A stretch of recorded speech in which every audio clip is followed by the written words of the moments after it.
Hey, what's up, y'all? Welcome to another episode of Becoming a TechnoWizard.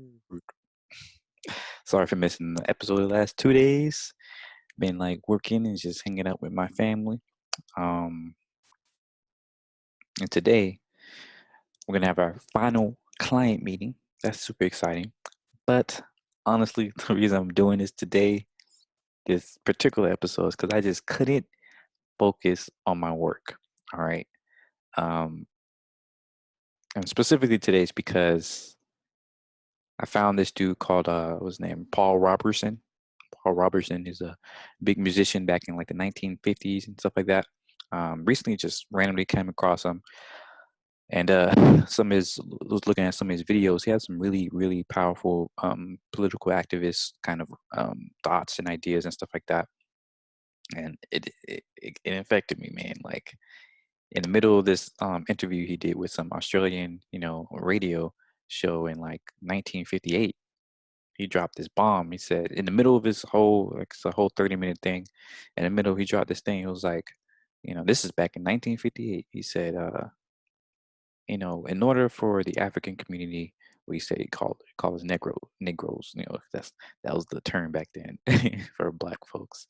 But he said in order for the community to integrate, you know, we have to unify. We have to unite. You can't really integrate without, being a united culture, united front, and stuff like that. And then the Australian folks, it was like, what about, how does that, what about Liberia, right? How does unification integration help with them, And he was like, Liberia, what about Liberia? Like they're not a united people.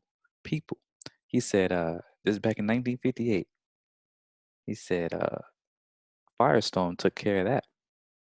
Firestone pretty much owns the whole country of Liberia. um, so they're a vassal state. He said, this is what killed me. It's like this is back in 1958 that he said this. And I looked it up. I didn't really know anything about Liberia. I didn't know much about it.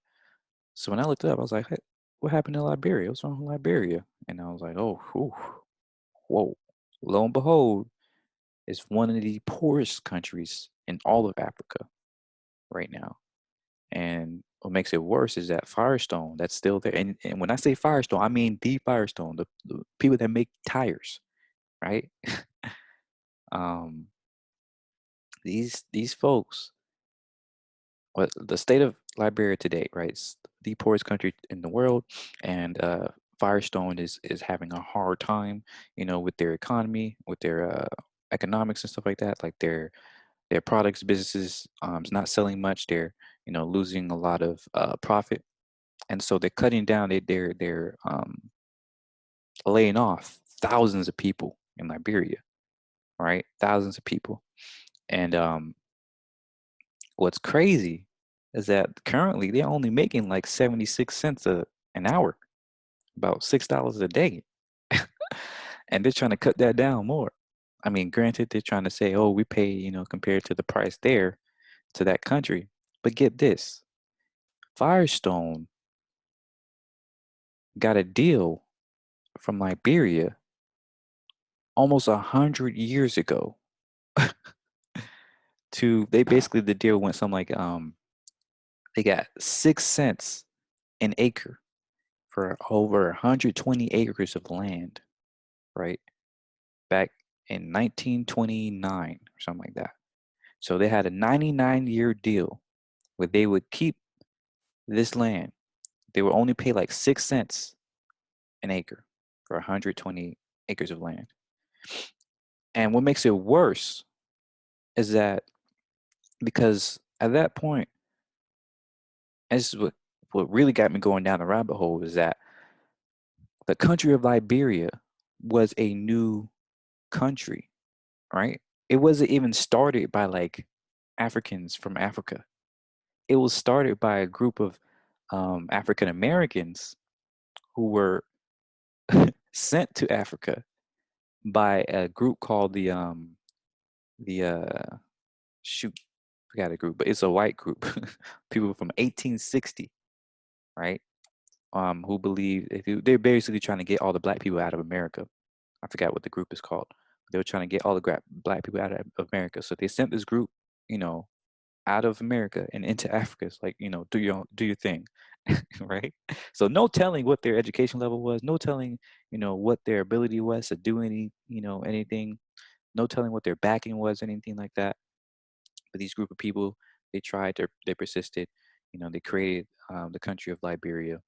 But unfortunately, during that creation process from 1860s, from on into the early 1900s, they accrued a massive amount of debt, from all these other European countries, and which by another crazy thing, that was the standard back then. Like a bunch of African, countries that were being created at the time, who were trying to find, who were trying to, get their freedom back from the European conquerors. They were, I mean, it's basically like the story of Haiti. Like as a Haitian, I know the story like myself in Haiti. Like when even though Haiti was like the first um, people to have a successful slave rebellion, and was the first African American country, or just black country, colored country, to get its independence from a European power. The whole like European nations got together and was like, you have to pay us for the damage you done in that rebellion. Like that's why Haiti is so poor today. Like that's why Haiti had such a huge debt. It's like when they got their freedom from France, France and all of its European allies was like, "Oh, you got to pay us. You owe us, this is the debt that you owe us." Crazy, right? And they can't do anything now because even if they're an independent country, they have no allies. All those European allies can do all these terrors, all this other stuff, to keep that country down. And so that's why those debts are important. Um, Even if the country itself says, "Oh, we don't care about those debts," you have to, because you can't export anything. You can't even import anything. So this is what happened to Liberia. Is people tried to start a country, try to start their own nation or whatever, and they accrued a ton of debt from European interests. And so in 1929, um, I forgot his name, something Mabel, something Firestone, came to the newly created country of Liberia, and is like, see, you're in a lot of debt. I'll buy this land for 99-year deal of 6 cents per acre. And then on top of that, because they knew after he, created Firestone, and he imported rubber trees. There's specific trees that actually make rubber, make natural rubber, like from the sap of the tree. And imported a bunch of trees, started, building up this whole town inside their new country. And a couple of years, rubber was huge back then. I mean, still kind of is, but natural rubber was huge because there's no artificial rubber. Natural rubber was super huge, because cars started being, it was like, early 1900s, cars started being popular. You need rubber for the wheels, and that's how they made the whole tire empire type of thing. And they created the largest rubber manufacturer in the world, largest rubber, plant, whatever, in the world, right there in Liberia. And so we got a ton of money from that. And then he was like, I see that your government, is struggling, right? And so he gave him a loan. After buying their land for 6 cents an acre, he said, I give you a loan of, X amount of dollars, um, and 7% interest. And in a matter of a decade, maybe even less, they started, the company Firestone started owning the government economy because of that, that loan, that interest. And, economists today look back and say, hey, that was probably like a 17% interest from all the, revenue he got, because as part of the deal, from that loan, when the government's trying to pay him back, they started owning more and more of the government's tax dollars, the government's revenue. Right. So the government like before it was like, a small percentage of the government's revenue went to Firestone, and then it was like 6%, then it was like 17%, then it was like 30%, then it became up like almost completely all of the government's revenue went to Firestone for years, for decades. And so from 1920 all the way to who knows when, from 1990 really, that's when the huge rebellion started. But Firestone essentially owned the government. All the government's revenue went to Firestone to pay back that loan. And so now not only was Firestone the biggest employer in the country, but it was also, the loan shark. It owned the government revenue. And so what kills me is that when you look back at these they have articles talking about, oh, what went wrong with Liberia, and they all start in 1990. They all say, oh, 1990, in the 1990s, this this rebellion, this, the most, which was really where it was the most like bloody, kind of worst rebellions in the world, or at least in Africa, in the last, couple of decades, happened right there in Liberia. Um, but they say, oh, this is the rebellion that really, destroyed Liberia. This is what led to Liberia to where it is now. And what's another crazy part, which is, a lot of these articles are starting to talk about that, is that um, during that rebellion, the uh, the rebellion leader, or the rebellion, the violent, people, the violent murderers, rebellious people, their their headquarters was on the Firestone base. They were supplied by Firestone, by those resources, by that money, and all Firestone had to, their only like real recourse against that is like, oh, we weren't backing them. It's just that they threatened us. They said, on threat of death, on threat of violence, we had to do this, that, and the other. But they have, like, you can read those articles. Those articles are all pretty much. There's a really big article on that by PBS, but they go way into that. But what nobody talks about is the fact that Liberia was essentially, was almost literally owned by Firestone, by an American company, for almost 100 years. And what's even worse, that deal of their land got renewed for another like 35 years, just like in the past couple years. They got renewed. It was supposed to, 100 years, from 1929 or 1920 something to 2029. That's when it was gonna finally go back to Liberia. But nope. After that, that bloody decade in 1990s to 2004, Liberia is in even worse position. They have even more debt now, so they had to renew that amount, paying. I think it. I think it's now like 35 cents an acre. Crazy. And so, and what really got me mad though about this whole, because I was mad about that, but what really got me like super like just is the fact that when you read through these comments, I know you don't need to listen to comments and stuff like that, but even with the articles, right? Articles, it said, Firestone is the anchor of the Liberian economy. You know, how can they be blamed, or not? It didn't say that, but like how, like the tone of it was just like, what can Firestone do? They can't lay off the employees because they're the anchor of the, economy, and they can't, they're not selling as much, so they can't hire enough people. It's kind of like, oh, what can they do? It's a hard time. I'm like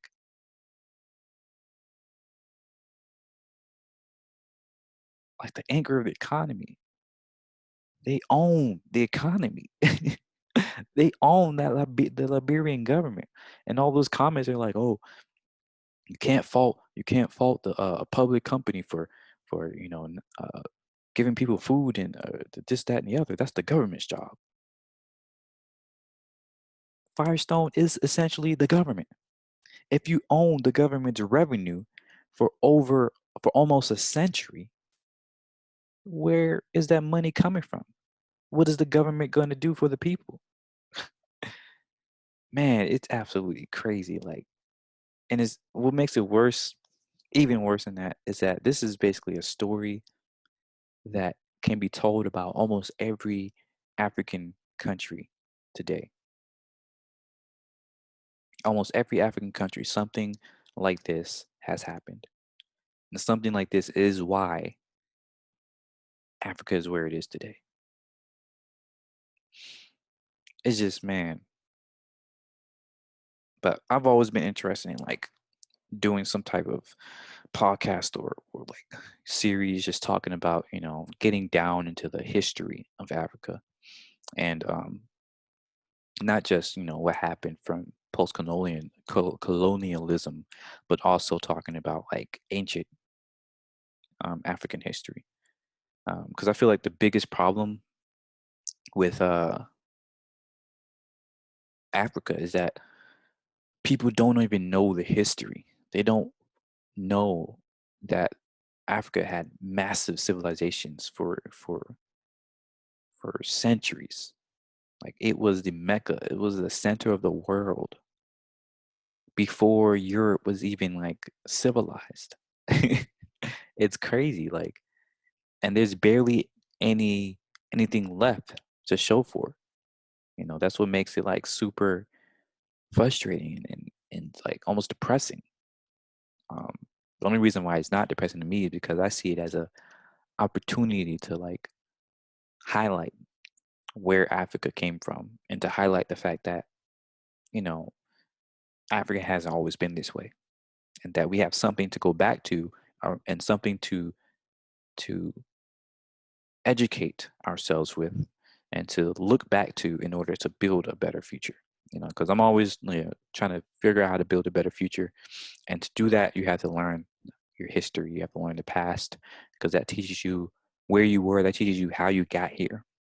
You know, you have to learn from past mistakes in order to not repeat them, in order to solve problems from to solve the real problem. Because if you don't know your history, then you don't know what really went wrong.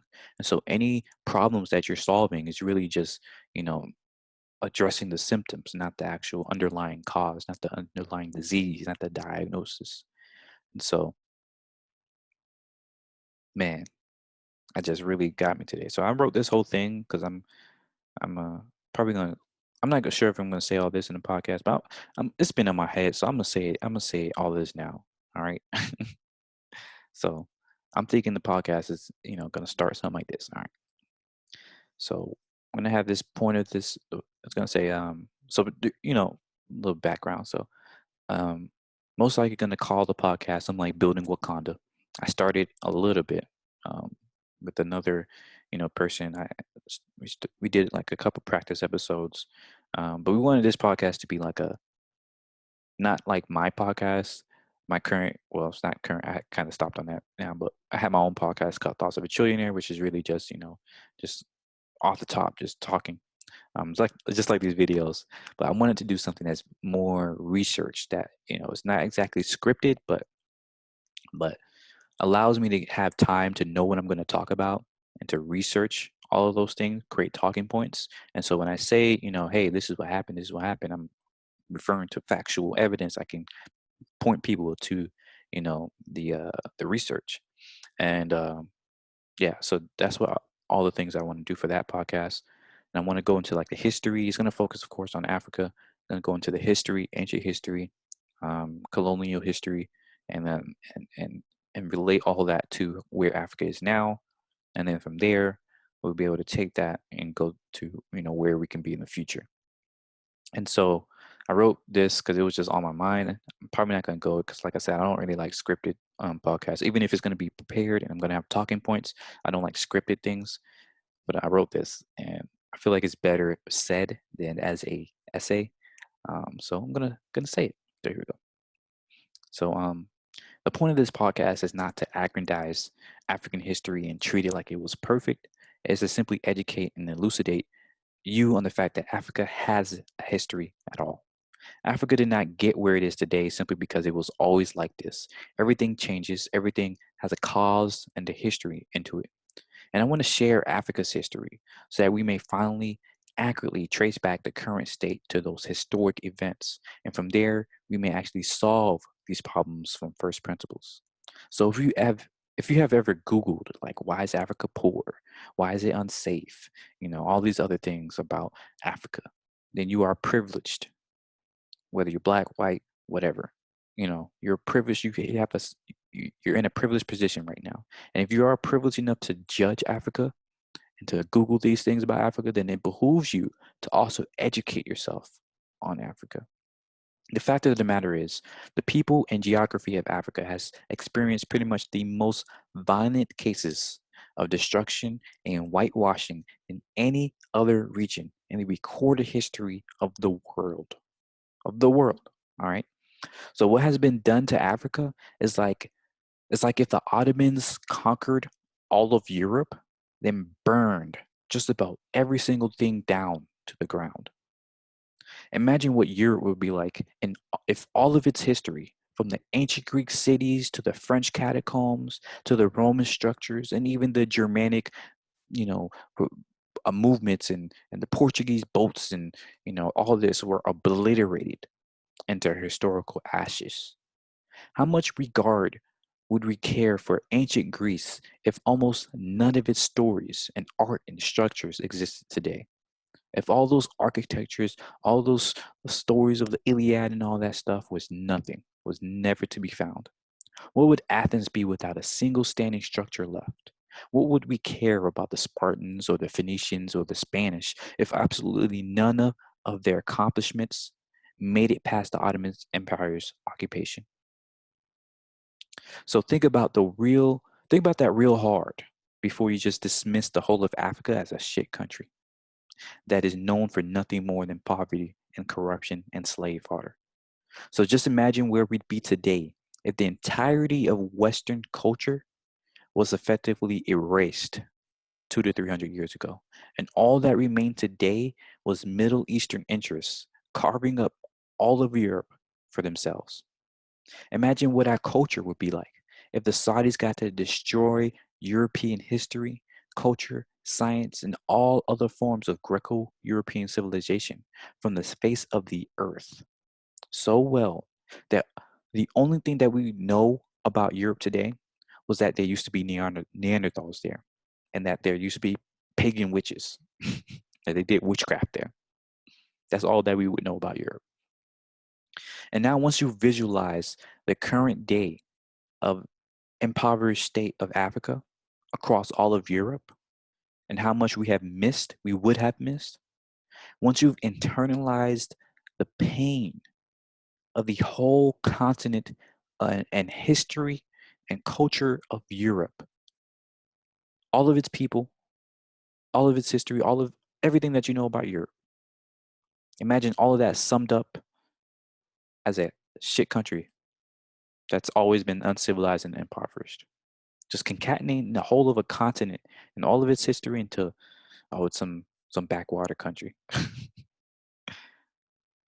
So apply that to how much we have missed from exactly how and what was done to Africa. And so you could take it further. Imagine what we missed from what was done to the Native Americans and even to the Middle Easterners today. Look at how we regard what Native Americans have done. Look at how we regard what Middle Easterners have done. Look at how we think of current day Africa. Imagine if that was done to Europe. So, tell me again, Africa is a shit country. So yeah, I think I'll start something like that. And I was saying, getting to people's. I think it's just important for people to realize like the truth of the situation and how sad it is, how like utterly disgusting and just terrible, a thing that has been done to an entire continent of people, entire geographical region. I feel like people just don't realize the sheer depth of their ignorance and the arrogance of their ignorance. And so yeah, that has been like in my mind all morning. But getting it, that was is nice to express it, to let it all out, let some of it out.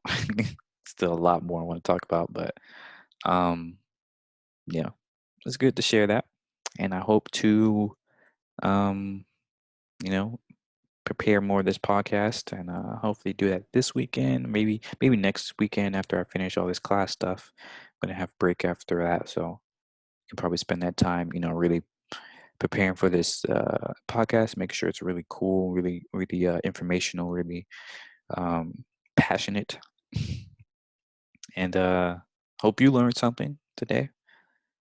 There's so much to talk about in terms of Africa. Like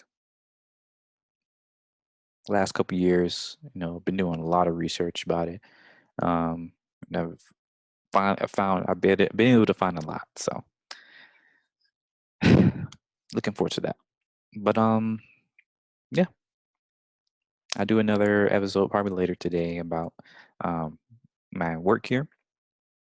But real quick, the reason why I do want to keep this on this series, like becoming a techno wizard, is because the whole reason why I even wanted to be a designer and get into technology and call myself a techno wizard is because I want to see more diversity in terms of how and what we think about design, right? Like one of the things that blew me away is that there is so much knowledge in African culture, and it's like so different. Like African sense of design and sense of art, sense of culture is so different from what we know today. Like the city of Benin, right? In current day Nigeria. There used to be an entire empire called Edo, um, and it was like pretty much the biggest empire in Africa from like 900s to 1200s or something like that. Maybe even a little bit afterwards. Like they used to have a a boundary, a wall around their city that was so expansive. It made the city of, I mean, the wall of China look like a a freaking sand set or something. It was like almost, I think they said like twice as long as the wall of China. They had way back in like the 12, 1300s, whatever. They had like city streets that were, lighted with palm oil and all this other stuff, like super polished walls and structures and everything like that. Like it was so advanced in a way that, I mean, I'm not saying that they had like electricity and all this other stuff. I'm saying like the the the organization. Like it was a plan. It was a city that was more organized than any other city to that point in the history of the world at that point. Like when the Portuguese saw, like they landed there, when they saw that city, they realized that they were like, whoa. They were surprised because they didn't realize, Africa could have all this, right? Um, they didn't think, Africa was going to be full of civilization, right? Um, and even there was a couple of researchers that even said, at this point in time, London and much of Europe is like just a back alley, like just like a full of corruption, and London was just a town of thievery and just disgusting, stuff right then. But the city of Edo was extremely clean and organized, and like the Portuguese is even crazy. This, but when the Portuguese, walked those streets, they thought it was disorganized. They thought it was, they had no discernible organization structure. But later researchers showed that the city of Edo was built on fractal math. Like the streets were designed with the mathematical system that the Europeans didn't even discover yet. They didn't even know existed. It's crazy. Like, and this is not like a one-off thing. The city of Zimbabwe, was made of great stones, so big, and they were like put together with no mortar. So even today, we don't know how the in Zimbabwe was built. Like the word Zimbabwe means like big stones or something like that. Um, but and there's these bunch of standing circles in the middle of nowhere, and some other um, nations I can't remember right now, African nations I can't remember right now, but they make Stonehenge looks look mediocre. um, and there's just so many cases of this when you really start to look into like the history of Africa and stuff like that. There's so many cases of like unique structures and architecture and design, that I wanted to like learn this, and I wanted to bring this into like the modern age. I wanted to bring this into the digital age, to the virtual age. I wanted to like I always tell people I want to build a virtual world, right? And I'm tired of like us designing things from a Eurocentric standpoint, from from this monocultural, in a way, monocultural kind of standpoint. That's decidedly Western, right? Um, so yeah, like one of the biggest reasons why I want to be, designers, because I want to bring a whole different idea of how we can, you know, how we can design things, how we can structure our technology. And a lot of African nations and a lot of African architecture, and technologies and so on is kind of built on a different philosophical idea than current Western or Eastern architecture. Like, and I think this is a super important thing, because it's not just a matter of aesthetics, right? It's a matter of how people think and see and perceive and interact with objects, right? Like, a good example of this is actually Trello. Um, Trello, more or less, not recently, but a couple years ago, they started using patterns in their like their Trello cards and stuff like that. Um, they started putting in like different patterns to make it more accessible for people, because a big problem with like those card based designs and stuff like that is that it's not very accessible, to people who are colorblind, or just people who just don't like colors, right? Like they don't want to, like, colors is not the only way that they want to organize things or anything like that. um, so they started using like these patterns, and those patterns were inspired by African cultures, like these zigzags and patched um, patterns and all this other stuff. And you see these patterns a lot in like African culture and stuff like that. And throughout African culture, a lot of these different patterns are they're able to help you see the world from a different perspective, right? Where it's not just straight lines, it's not just use of white space and negative space to employ a certain type of uh, you know psychological thing that you want to portray with your design or with your product. They use patterns in a way that is relates to things like family, like family structure. They use patterns in a way that relates to nature. you know Much of African architecture is more of a balance with nature, rather than the typical Western kind of, um,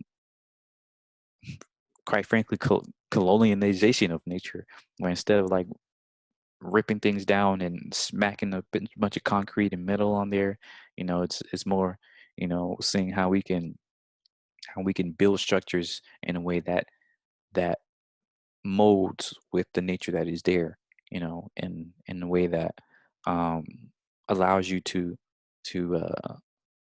kind of just live with nature, rather than trying to replace it or trying to build on top of it. You know, so yeah, I just want to bring a lot more of these ideas. I want to do a lot more research and learn, design from where it is now, and see how we can incorporate more of that into it, or just build a whole new type of a whole new avenue for designing and products and technology. So yeah, that's why it's been on my mind. And once again, yeah, hope you learned something. But I'm gonna get back to work. looking forward to building this community, and definitely want to. One of the reasons why I really like this project is because this problem of building a community that is like a community portal that allows different parts of the community to come together and support each other, support itself. It's exactly what I want to do with the Black community. Um, so I'm learning a lot from this project, and I think it's super important. I'm happy to get back to it. Happy to get this off my chest too. So, yeah. Bye bye.